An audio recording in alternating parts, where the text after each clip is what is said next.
Well, when I hear that story, it sounds pretty heroic. What is in your mind? What is that?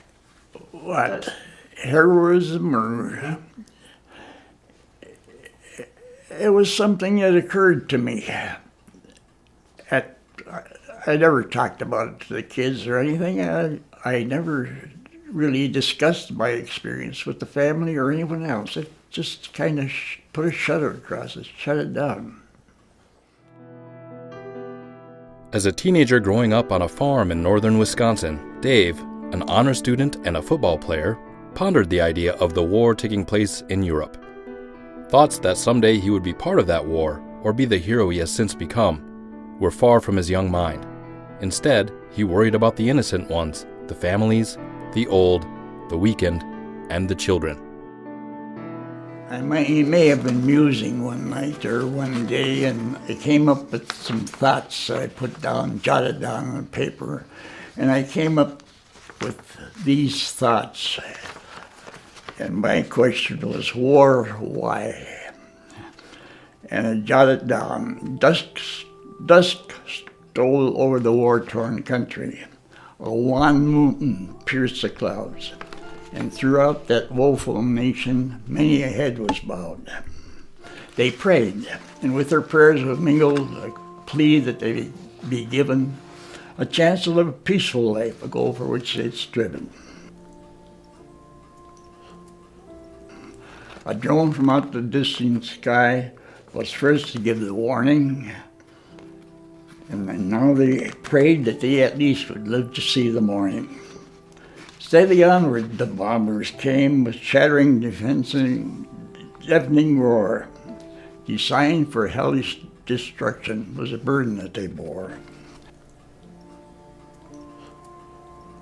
Yes, they unloosed that horrible burden throughout the sleepless night. But when the dawn had broken, the marauders were nowhere in sight. Old and weak and feeble, women and children too. I'm sure you see the agonies that they must all go through. Perhaps because of some power-crazed maniac, they knew not right from sin.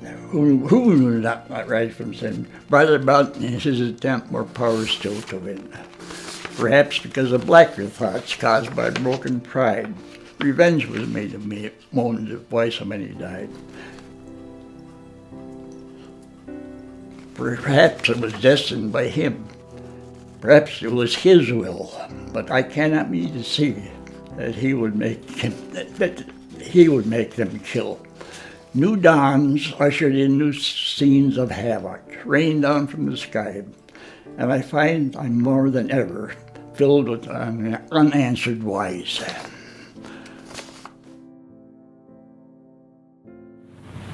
Yesterday, December 7th, 1941, a date which will live in infamy.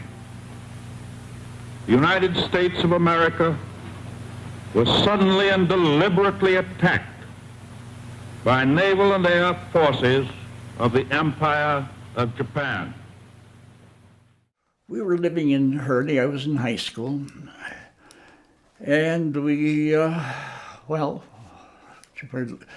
were called into assembly, and we got the news that an invasion had occurred. And we were we were in assembly, and we were kind of taken aback, or silence came over the assembly. Not a sound was made.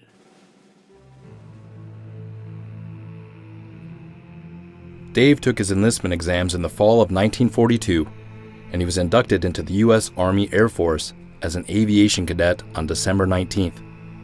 2 months later, on February 12th, he received his orders to report to duty. By June 3rd, 1944, the crew was en route to Ridgewell Aerodrome, a former Royal Air Force base at Ridgewell in Essex, England, to fly combat in the European theater of operations. they were assigned to the 381st Bombardment Group and the 532nd Bombardment Squadron. They arrived at their destination on June 6th, D-Day. 1 month after their arrival in England, the crew took part in a combat mission, the construction works at R'lyeh, France. This was the first of 35 combat missions over the industrial center of Germany and occupied France that the crew would participate in during their time in Europe. I'll give you a typical day. They roust us out of bed bright and early in the morning, give us a hearty breakfast. Oh, we never had food like that. Your last meal, so to speak. And we'd have our meal, and we'd go to the briefing room. In the briefing room, there's a stage above with a huge screen that had a canvas over the screen. And they'd brief us on our mission for the day. And the commanding officer would get up and give us some of the basics of where we were headed at that point. And then he'd remove the screen, the canvas from the screen. And then the groans would go up. Whoa, we're going there today. Every mission we took, going in on a mission, you very seldom saw what was down beneath. We were 30,000 feet. 9 times out of 10, we were above the clouds. The clouds were all beneath us. So we were all going in, playing follow the leader, I'd say, and going to drop into our mission. And when the lead plane dropped their bombs, at our phrase, everyone, the rest of the group would drop their bombs. And of course, you saw planes get shot down next to you, and of course, we came close to being one of those planes.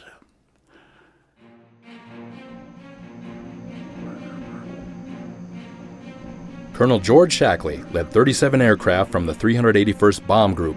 Lieutenant Rautio and crew were flying the B-17 known as the Pella Tulip, one of 12 aircraft in the Low Squadron. As fate would have it, one of those planes had to leave the formation over France, and the Pella Tulip moved up to fly in the lead squadron. There was thick undercast all the way to the target, the marshalling yards hidden by clouds. Flying at 26,500 feet, temperature minus 38 degrees Celsius. 2,000 planes, both B-17s and B-24s, flying in tight formation.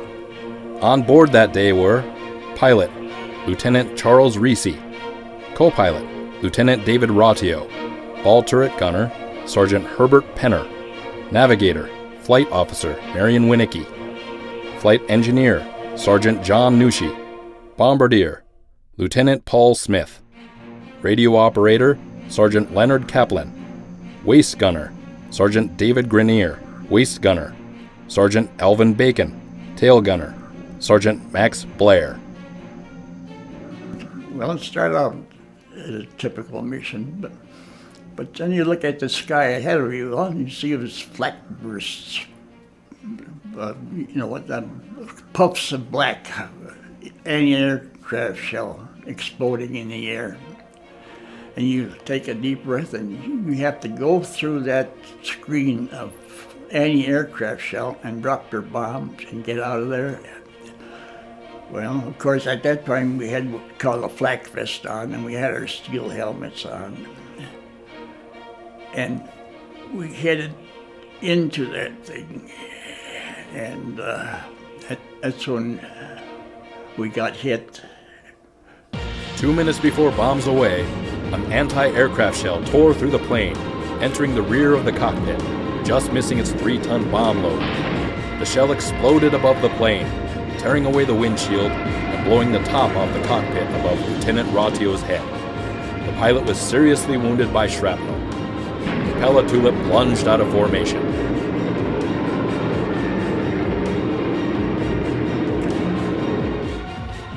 Pilot was incapacitated, and I must have been temporarily stunned, seeing that I had a V in the center of my steel helmet.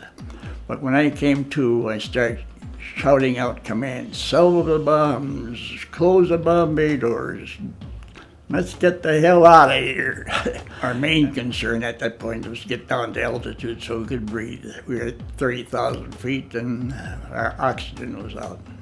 The Pella Tulip had sustained more than 200 flak holes.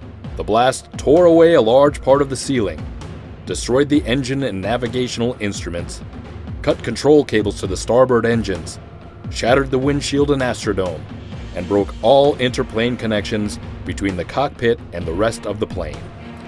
So we finally did get the plane under control after battling it, and then we got it somewhat leveled off.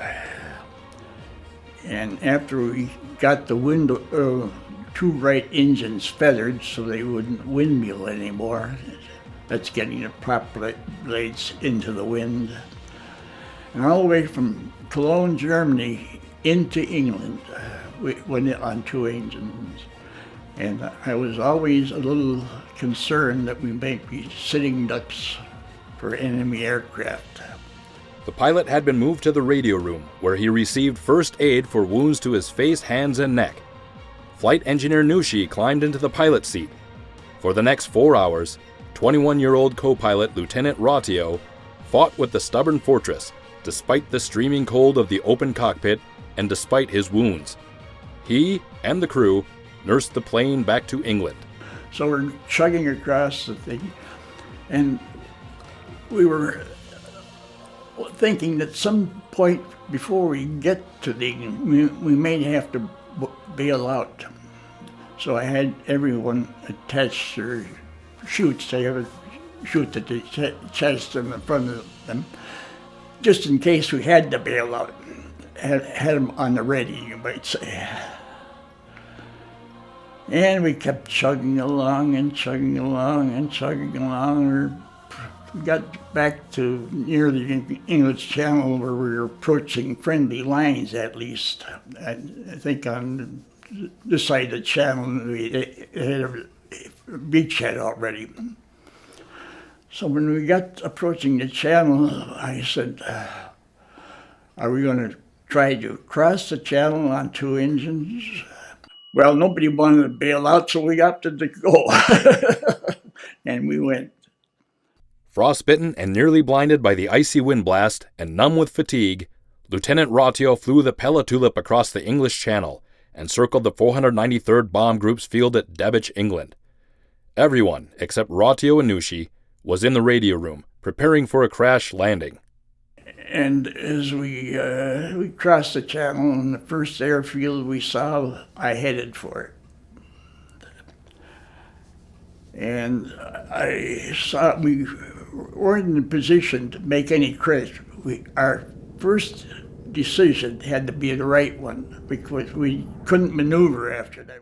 I had the crew members shoot off their Berry guns, which were guns that alerting the ground crew that we had wounded on board.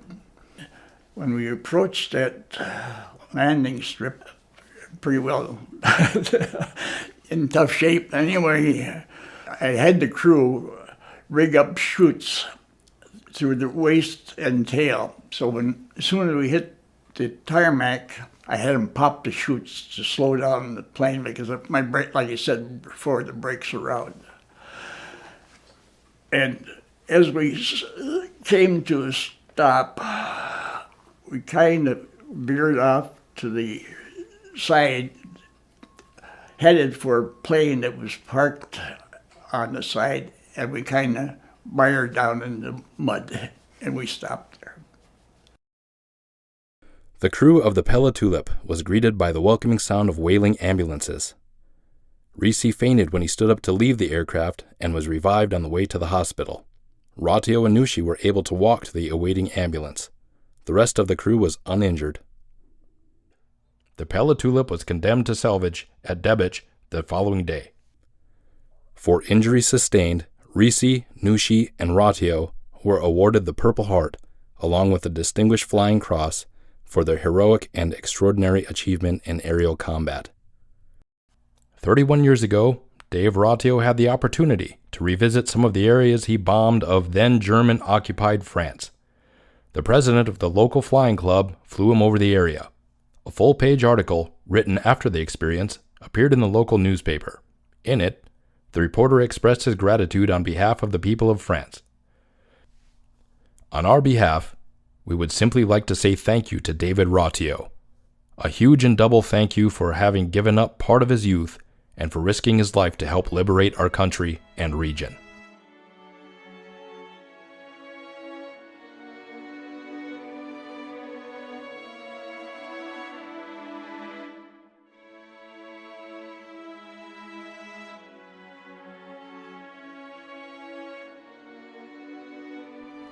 Control your life as much as you can.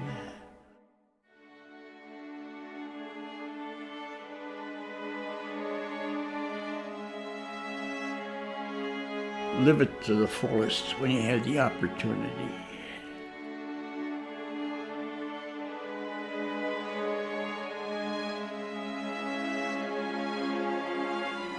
And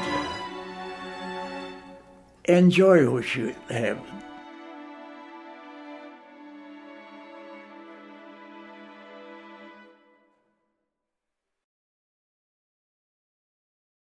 My grandfather was a war hero, and the things he did in World War II, he used to always say to me, for what he did, none of us would be here today. But the reason why he's my hero is for none of those reasons, because I didn't see him when he was 20 years old in World War II. He's my hero because he was my role model when I was growing up, when I needed a role model the most. He took me fishing. He took me boating, he taught me how to water ski, he took me out to the family farm, and he showed me the life lessons that I needed to learn and the value of working a hard day's work. And that's why my grandfather is my hero. In an interview conducted in his home in Las Vegas, Nevada, 90-year-old Dave Rautio was asked if he thought what he did was heroic. Yeah, oh boy, he really did something. He was a hero. What the hell's a hero? Someone that did something that instinctively they did, or did knowingly did. It saved a life or something. But why label it?